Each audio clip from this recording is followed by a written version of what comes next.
de defesa pessoal que existe há milênios no Japão, que foi quem assumiu a paternidade, que dizem que veio da Índia foi à China, e da China o japonês pegou, aperfeiçoou e método oficial de defesa pessoal deles.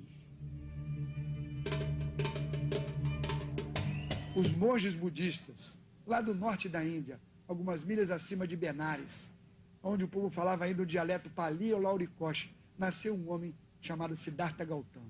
Esse homem foi conhecido como Yamuni, o príncipe solitário, mas hoje em dia é conhecido como Buda, o iluminado. Ele tinha uma espécie de religião, uma seita religiosa, que usava o nome dele, era o budismo.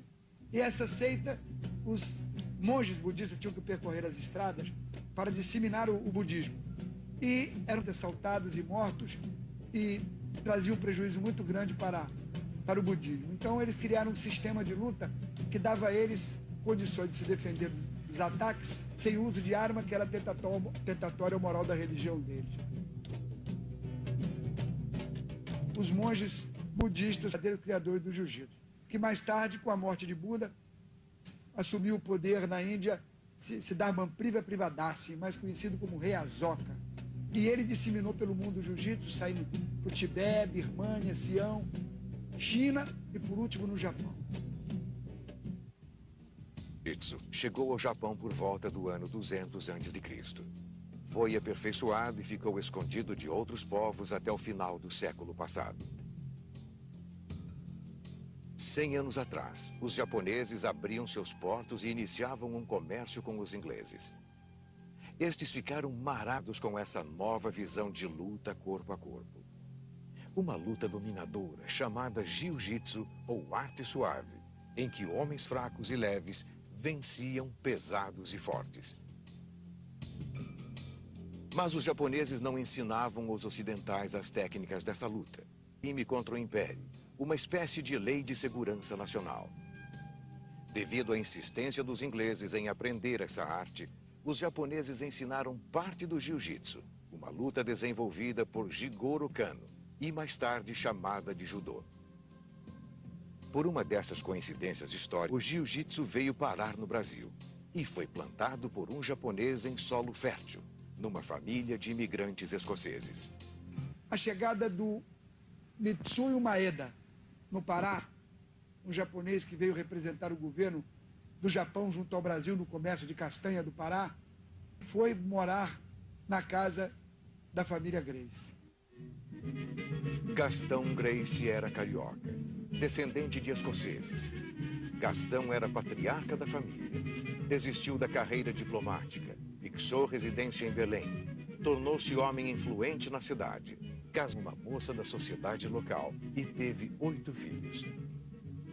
Carlos Gracie, Gastão Gracie, Oswaldo Gracie, Jorge Gracie, Ilka, Helena, Mary e uma das maiores figuras da nossa história, maiores figuras dos nossos heróis, no meio de tantos heróis, o nosso querido professor Hélio Gracie.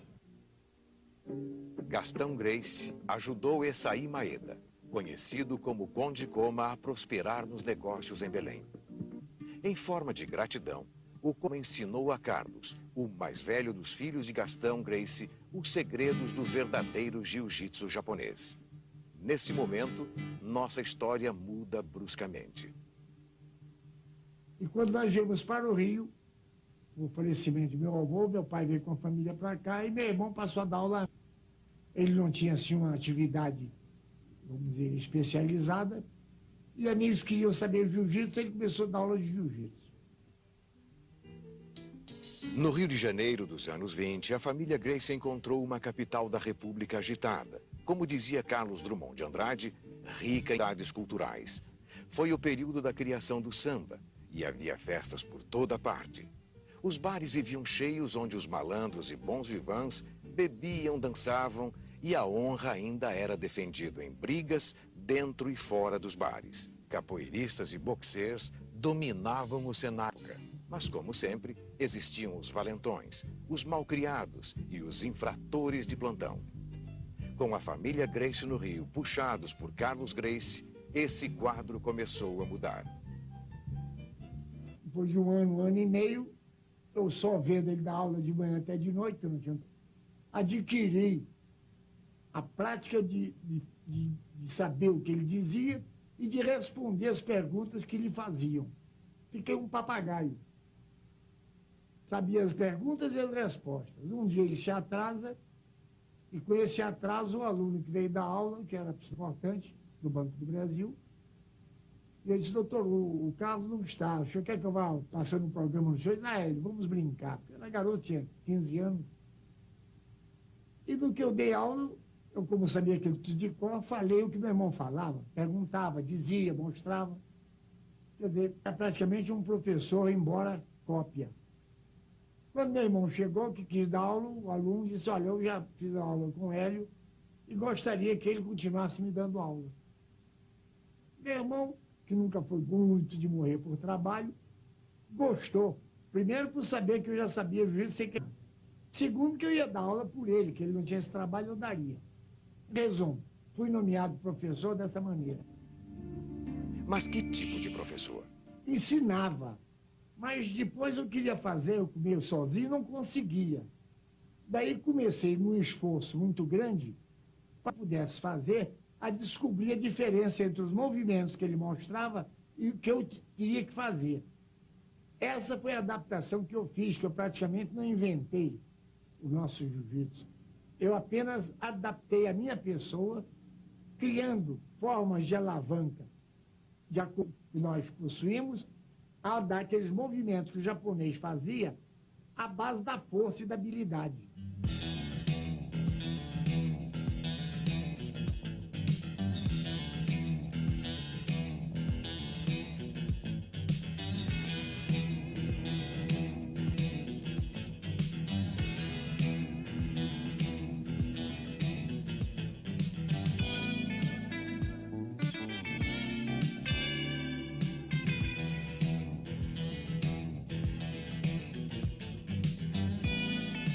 Jiu-jitsu brasileiro, Gracie, é uma preparação do antigo jiu-jitsu, do jiu-jitsu de Kosen, do judô de Kosen, como os japoneses chamam, para transformar no jiu-jitsu Gracie, que é o jiu-jitsu que o Hélio transformou e criou esse sistema de luta, como ele mesmo diz, luta para fraco. É uma luta onde o fraco consegue vencer com um mínimo de dispêndio de energia. Com quase 90 anos, Hélio mantinha-se ativo, seguindo os filhos pelo mundo. Até os 90 anos, ele todo dia botava o kimono e dava uma aula particular. Ele não parou nunca. Ele continuou com a cabeça funcionando até os 90 e tanto que ele viveu, né? Ficava aqui na academia, dobrando toalha. Pra fazer um suco de melancia, deixa que eu faço. Era o primeiro a correr pra cozinha. Quer dizer, tá sempre aqui ajudando, trabalhando com os alunos, brincando. Tinha que tomar cuidado com a tradução. Às vezes tinha um forte e ele... Manda esse mais forte de todos vir aqui, mas manda ele me segurar com força mesmo. Então, às vezes, a gente tinha que traduzir o negócio um pouco... O papai pediu pra você segurar ele. Ele fala, mandou ele segurar com muita força? Mandei, papai. Como é que você defende a cabeçada? Vai beijar. É, pode. Mas se tu fechar o olho, tá brigando, tá lutando com um garoto. Quando você abre o olho, você vê um senhor de 90 anos, frágilzinho, magrinho, com a mão pesada, rapaz.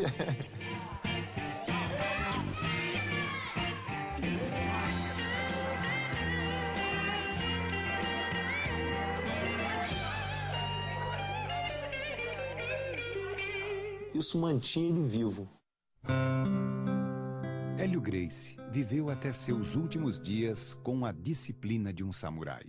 Mas em janeiro de 2009, aos 95 anos, ele não resistiria a uma pneumonia. Ele sempre falava assim, ó, meu filho, eu já tô indo para outro mundo. É, vocês que vão ficar agora. Aí a gente fala assim, que isso, mestre? Você ainda vai viver muito.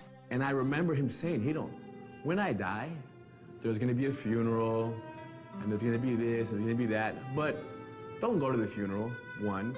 Two, they should even have a funeral, it should be a party. Ele sempre ensinou a gente a ver a passagem, né, para a próxima vida como uma coisa natural. E não ficar triste com isso. Ele, para mim, quando morreu, ele mudou de endereço. É se ele tivesse ido, olha, fui para a China, vou morar na China agora, a gente se vê quando der, mas não vai se ver mais. É a mesma coisa. Hélio Gracie simplesmente saiu de uma forma física cansada e feliz para uma forma espiritual eterna e feliz. Tem que estar pronto, né?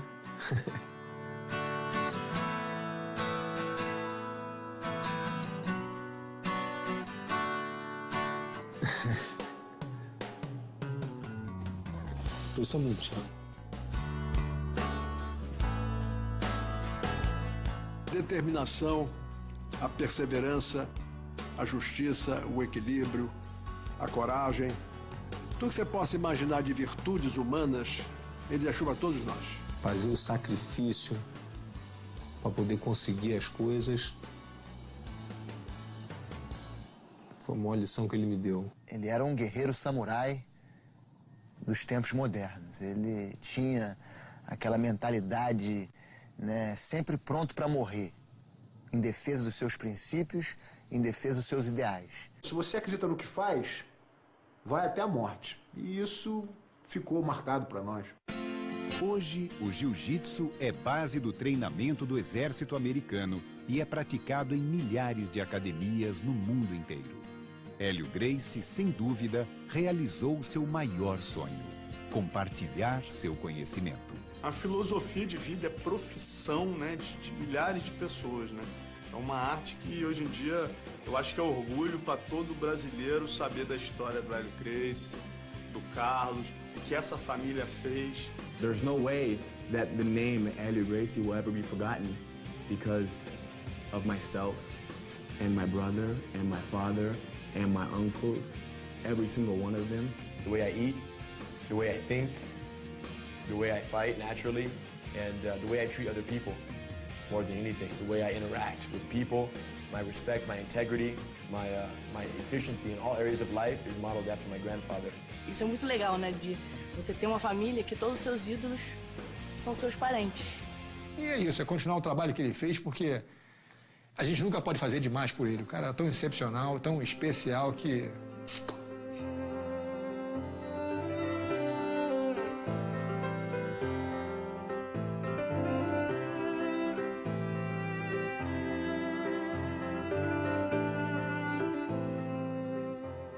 Eu lutava para provar que a minha arte era boa. Para provar que o jiu-jitsu que eu fazia era superior às outras lutas. Foi provado isso, estou feliz da vida.